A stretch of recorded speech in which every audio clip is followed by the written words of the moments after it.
Bonjour à tous, bienvenue dans le Live TV Finance, ravi de vous retrouver pour cette nouvelle matinale. Et au programme de ce mardi 5 novembre, nous accueillerons Pierre Naban, cofondateur de Jous Naban, cabinet de conseil en stratégie de marque et word design qui met les mots en valeur pour de grands groupes.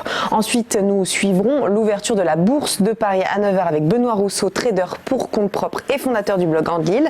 Les market movers seront décryptés aujourd'hui par Bernard Prats-Desclos, trader pour compte propre. En deuxième partie d'émission, nous recevrons Victor Alit, président fondateur de NetRecrute, une société spécialisée dans le recrutement des métiers de l'informatique. Et enfin, les dernières actualités d'Itoro. Ce sera comme chaque mardi dans le broker du jour en compagnie de David Derry et Antoine Fraisse-Soulier. Mais avant ça, retour sur les dernières actualités et l'unité européenne. Voilà ce qu'a décidé de mettre en avant Emmanuel Macron dès son arrivée en Chine hier après-midi pour rencontrer le président Xi Jinping. Le président français a souhaité insister sur l'importance d'une stratégie commerciale européenne commune. Plus on joue le franco-allemand et surtout l'européen, plus on a de la crédibilité et des résultats, a-t-il déclaré. Devant des dirigeants d'entreprises françaises et allemandes, Pékin se dirige dans ce sens en adressant un message commun de défense du multilatéralisme et en nommant son premier représentant spécial pour les affaires européennes.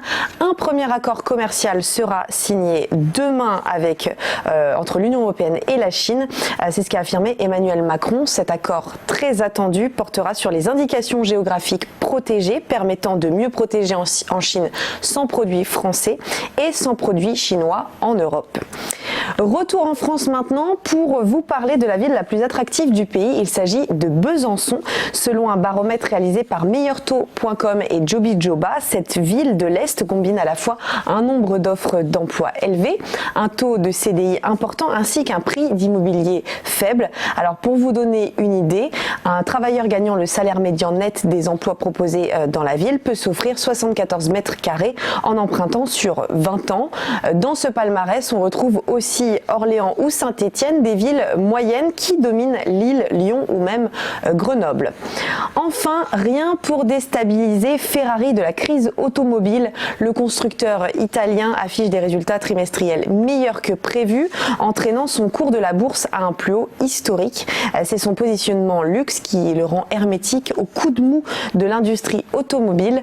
Au total, 7755 voitures ont été vendues sur les 9 premiers mois de l'année, soit 900 de plus qu'à la même période en 2018. Un chiffre d'affaires qui augmente de plus de 8% à 2,83 milliards d'euros à taux de change constant, donc près de 400 millions de revenus provenant de l'exploitation de la marque et du sponsoring. Ferrari qui ne bat donc pas que des records sur des circuits de Formule 1. On fait maintenant un petit point sur la Bourse de Paris avec le CAC qui s'est offert un gain de plus 1,08% à 5824,30 points. Cela faisait 12 ans que l'indice parisien n'avait pas terminé au-dessus des 5800 points. Autres indices, et là c'est mon prompteur qui bug, eh bien je ne peux pas vous donner les autres indices malheureusement. On va passer à la pause et on se retrouve juste après.